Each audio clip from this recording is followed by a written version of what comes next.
សូមស្វាគមន៍អ្នកទាំងអស់គ្នាមកកាន់សន្និសីទកាសែតរបស់ក្រុមហ៊ុន Su Group ថ្ងៃនេះឆ្នាំដែលយើងប្រកាសចេញមានឈ្មោះថា Thiên Yao Chien Yao ឈ្មោះនេះមានប្រភពមកពីរឿងព្រេងរបស់ចិនធានតំណាងឲ្យក្តីសង្ឃឹមនិងជីវិតដែលគ្រប់គ្រងអ្វីទាំងអស់សារធាតុផ្សំទាំងអស់របស់វាគឺចម្រាញ់ពីរុក្ខជាតិសុទ្ធបូករួមជាមួយបច្ចេកវិទ្យាដើម្បីផ្លាស់ប្ដូរលក្ខណៈជីវសាស្ត្រអគ្គនាយិកាស៊ូឈ្មោះលុយណាស់ចុះវាមានប្រសិទ្ធភាពអីខ្លះទៅថ្នាំនេះអាចសម្លាប់កោសិកាមហារីកបានទាំងអស់ហ្មង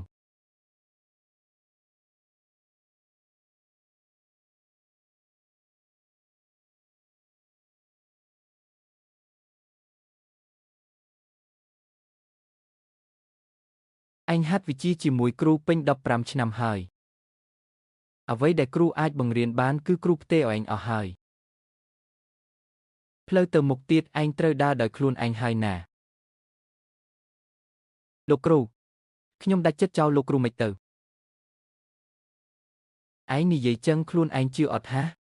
សម្ដីឯងស្ដាប់ទៅคล้ายៗមកវើយរាល់ថ្ងៃសំបីតែដេកយល់សប្ក៏អ៊ូរឿងចង់ដឹងពីប្រវត្តិខ្លួនឯងដែរតើអត់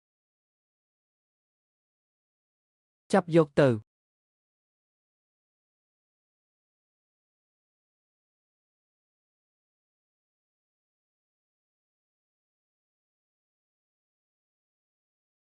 គ្រូមានភារកិច្ចចុងក្រោយមួយឲ្យឯង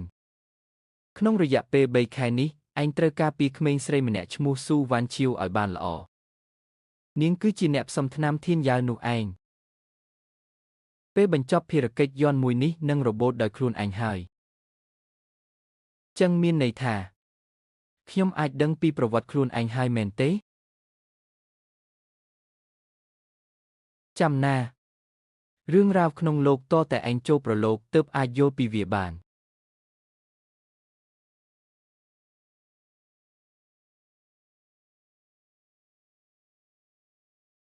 ស៊ូវ៉ាន់ឈៀវចុះឲ្យអញទៅរកនាងនៅណាទៅវើយវ៉ាន់ឈៀវរឿងរកស៊ីទើបនិយាយបានពាក់កណ្ដាលសោះដើរចេញចឹងអត់សំទេដឹងស៊ូវ៉ាន់ឈៀវអេសសុំទោសផងលោកអគ្គនាយកបាយថ្ងៃក្រោយចាំយើងនិយាយគ្នាទៀតចុះណាយប់ណាស់ហើយអូនឯងត្រឡប់ទៅវិញម្នាក់ឯងអត់សុវត្ថិភាពទេមកសន្តាគារបងមកពួកយើងសម្រាប់បណ្ដានិយាយគ្នាពាណិជ្ជកម្មបណ្ដាលេងបងស្រីខ្ញុំលេងអញភ្លាម